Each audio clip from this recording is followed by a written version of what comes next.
Hello there. I am back to continue the series that I just started called 5 Things About the Shadow. This is thing number 2, and it is an answer to a question that I got yesterday that I thought maybe some other people have this question, so maybe it'll make a good video. And the question was, how do you know when you are done with shadow work? How do you know when the shadow work is done?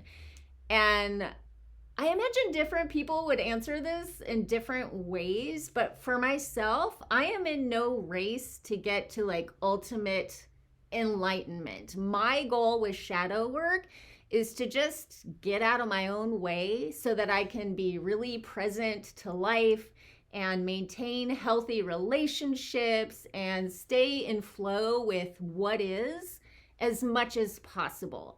So for me, I have been doing this work for at least 2 decades, and I have been sharing it with other people for a large part of that. Let's just say a decade. I'm actually not sure about the timeline, but it's been a long time. And I imagine this is something you can do for the rest of your life and that you might want to do for the rest of your life, kind of like you clean your house. You keep your house clean so that everything stays in flow. It's not something that you're done with once. It's, oh, this trash piled up, or oh, this thing spilled. Whatever it is, you deal with it as it comes up. And so the way I like to do shadow work, or what I like to call shadow love, is I don't go digging around like into my deepest, darkest trauma, because I don't want to end up re-traumatizing myself. I just notice when something is bubbling up to the surface of my awareness and wants to be seen. So that might look like I'm engaging in some kind of self-sabotaging behavior that's frustrating me, or I'm finding myself in the same relationship pattern, a toxic relationship pattern that I have found myself in a number of different times in different kinds of relationships, or I catch myself in a self-defeating pattern in different work environments, but it's like the same pattern showing up no matter where I work or who I work with. And so that tells me there's some sort of shadow involved. It might also be that you feel a really charged reaction to someone. You're judging them, or you want to like shame them for something. Usually if there's a really strong charge involved in your judgment on someone else, that's a projection. And that tells me there's some kind of shadow going on there. Like you are taking something that you find shameful or something that you judge in yourself, and you're putting it off on someone else because it's too difficult to see within yourself. So sometimes we can only see ourselves through the mirror of other people.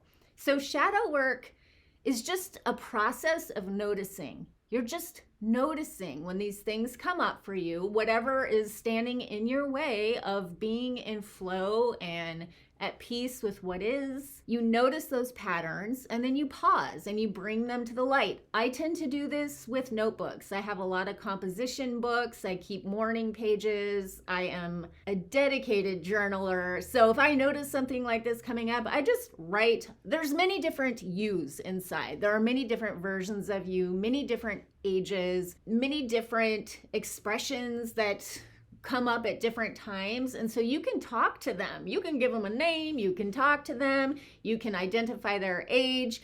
And you can just say, like, what do you want? Why are you here? What do you need?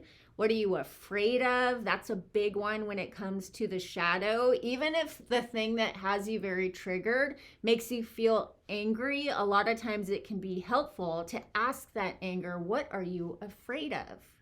And it's interesting what comes up. It can create a very cathartic experience if you sit with it for a while, because you start to realize what it is that you're actually afraid of. And then you can sit with it and be with it and just allow it. I know the word love can be very challenging for people because so much of what's in the shadow, what's been pushed down into the subconscious, has been rejected.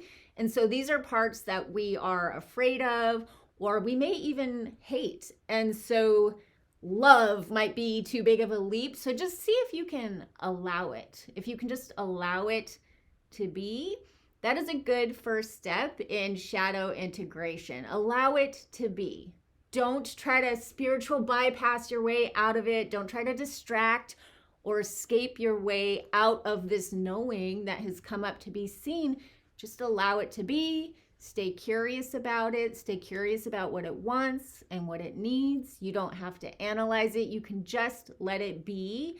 And that can actually create a lot of space that helps you then move through your life with less shadowy behavior, feeling less triggered, behaving in ways that make you feel ashamed later. And if you're in that place, if you've done something and you feel ashamed, see if you can sit with that shame and just be with it. Comfort yourself, love yourself like you would a small child, because chances are that shadow roots all the way down to maybe even your pre-verbal years, but when you were very young and impressionable. And that's why this work can be so emotional. But I don't think it has to be super scary, because again, I don't think you have to go digging around to stir it all up so you can just heal it once and for all. It's a process, it's a practice, it's just an ongoing practice. To me, it's a self-love practice. This is how I stay engaged with life and how I continue to learn to love and accept myself more and more with time and patience, a lot of patience.